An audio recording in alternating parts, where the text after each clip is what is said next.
नमस्कार। देश नहीं झुकने देंगे में बहुत बहुत स्वागत आप सभी का। मैं हूं आपके साथ अमन चोपड़ा। अयोध्या की पावन नगरी से लाइव इस समय आप सभी देख रहे हैं। प्रेम शुक्ला भारतीय जनता पार्टी के राष्ट्रीय प्रवक्ता, महंत राजूदास जी हमारे साथ हैं और शो की शुरुआत सरयू मां के आचमन के साथ। मेरे ख्याल से इससे बेहतरीन शुरुआत नहीं हो सकती, क्योंकि इंतजार जो है वो 22 जनवरी का है और 22 जनवरी में बस अब कुछ क्षण बाकी। और मां सरयू के तट पे इस वक्त हम हैं।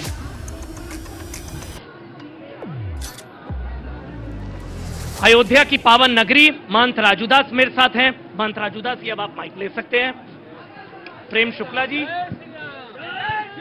देखिए शायद कभी किसी ने, देखिए प्रेम शुक्ला जी, शायद किसी ने कल्पना भी नहीं की होगी कि भारत में परमात्मा की प्राण प्रतिष्ठा के लिए ऐसा जश्न, मतलब मुझे याद आता है, मैं माफी के साथ बीच में टोक रहा हूं, कि मंदिर जाने को सांप्रदायिक जिस देश में मान लिया गया था, आज ये उमंग देख लिए जहां परमात्मा की प्राण प्रतिष्ठा के लिए ऐसा जश्न अद्भुत और अलौकिक। साक्षात लगता है जैसे त्रेता फिर से अवतरित हो गया है,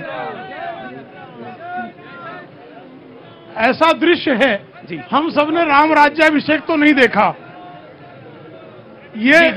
ये सुख और वैभव हमारे पुरखों को मिला होगा जी, लेकिन हम लोग जो हैं श्री राम लला के जन्मस्थान पर, श्री राम लला के भव्य दिव्य मंदिर में श्री राम लला की प्राण प्रतिष्ठा और उस पर रामोत्सव का जो भव्य दिव्य आयोजन देख रहे हैं। जी। जिस तरह से अयोध्या बाबर के दंश के कारण पीड़ित थी, उस पीड़ा की मुक्ति का ये जो अनुष्ठान है, यह अनुष्ठान भारत के पुनर्जागरण का, हम स्वराज 1947 में प्राप्त कर गए थे, लेकिन स्वतंत्र भारत का तंत्र, भारतीयता का तंत्र, राम का तंत्र और राम भक्तों का तंत्र जो है वो अब संस्थापित हो रहा है। सही मायनों में भारत 2024 में स्वतंत्र हो रहा है। सही मायनों में भारत 2024 में स्वतंत्र हो रहा है। जिनको लगता है प्रेम शुक्ला जी एक सही कह रहे हैं, एक बार जोर का नारा लगाइए, जय श्री राम। सही कह रहे हैं प्रेम शुक्ला। 22 जनवरी सांस्कृतिक स्वाधीनता का दिन। बताइए राजूदास जी, सांस्कृतिक स्वाधीनता, आध्यात्मिक स्वाधीनता, महंत राजूदास जी के लिए 22 जनवरी का दिन।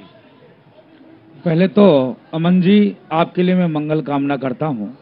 पहला कार्यक्रम मैंने देखा इस सरजू जी के तट पर, और राम की पैरी पर हजारों कार्यक्रम हम लोगों ने किए, लेकिन आपने जो शुरुआत किया पतित पावनी मां सरजू के उस चरणोगत लेकर और आचमन करने के बाद आपने कार्यक्रम को शुरुआत किया, तो मुझको लगता है जहां तक ये आवाज जा रही होगी आपके चैनल के माध्यम से, वहां तक लोगों की मनमानी पवित्र हो जाएगी। आप समझो, मां सरजू की जल की इतनी तेज है, इतनी शक्ति है कि जहां तक ये आवाज जाएगी वहां तक लोगों का मन और वाणी पवित्र होगा। ये मां सरजू की वह अविरल जल प्रवाह की शक्ति है। बड़े गर्व की बात है। हम लोग अभिभूत हैं, उत्साहित हैं, आह्लादित हैं। आप समझो, जिसकी कल्पना कई सौ वर्षों से हमारे पूर्वजों ने किया था, अभी माननीय प्रेम शुक्ला जी ने जो कहा है, यह सांस्कृतिक आजादी का वो 22 तारीख दिन, मैं बोलता तो बताते कि बाबा सांप्रदायिकता फैला रहे हैं, ये सांस्कृतिक आजादी का वो दिन कैसे हो सकता है? इसलिए हो सकता है अमन जी, मैं बताना चाहता हूं। आप समझो, जिस देश में टोपी पहनकर दूसरे को टोपी पहनाने का कार्य होता है, किसी ने उंगली नहीं उठाई, उसी देश में हमने देखा है पार ब्रह्म परमात्मा की फटी हुई वो त्रिपाल, जब उसकी स्मरण कर लीजिए तो रोंगटे खड़े हो जाते हैं, जब उसकी चिंता कर लीजिए तो आंखें भर आती है। महाराज क्या बात करते हो? आप समझो कि भगवान के वस्त्र फटे होते थे अमन जी, भगवान के वस्त्र फटे होते थे, और हम साधु हैं फिर भी देखिए जैकेट है, ये देखिए, और जिसकी नाम के हम लोग गुणगान करते हैं, समझो सीताराम, उन्हें परमात्मा के वस्त्र फटे होते थे अमन जी। और एक दिन नहीं, 1 वर्ष तक पूज्य पुजारी जी डर के मार से हाथ नहीं लगाते थे वो कि कहीं मैं ठाकुर जी को छू दूं तो मेरे प्रभु, मेरे परमात्मा, मेरे लल्ला कहीं वस्त्र भी न हो जाए। बिल्कुल, आप समझिए वो भाव। आज इस प्रकार से नब पूरा देश राम में, हम लोग जब चढ़ रहे थे, आप प्रेम शुक्ला जी से वार्ता कर रहे थे कि राम की बात कर दिया जाए तो लोग सांप्रदायिक बताते थे, ये तो सांप्रदायिक शक्ति है जो राम की बात करती है। आज जरा सा अगर राम नाम लेकर कोई चल दे तो सब उसकी पैर छूते हैं। ये परिवर्तन है, ये मामूली बात है क्या? नहीं, लेकिन प्रेम शुक्ला, मैं इसलिए बार बार इस चीज का जिक्र लगातार कर रहा हूं, सुबह से कर रहा हूं। ऐसा सांस्कृतिक पुनर्जागरण मैंने नहीं देखा।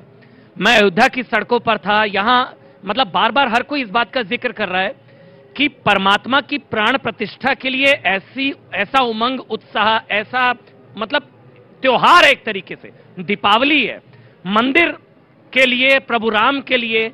और 70 साल प्रभु राम को टेंट में रखा गया, उसकी ग्रेविटी क्या कुछ लोग नहीं समझ पा रहे हैं। प्रेम शुक्ला, देखिए, मैं 1985 से मेरी जानकारी में श्री अयोध्या धाम आ रहा हूं।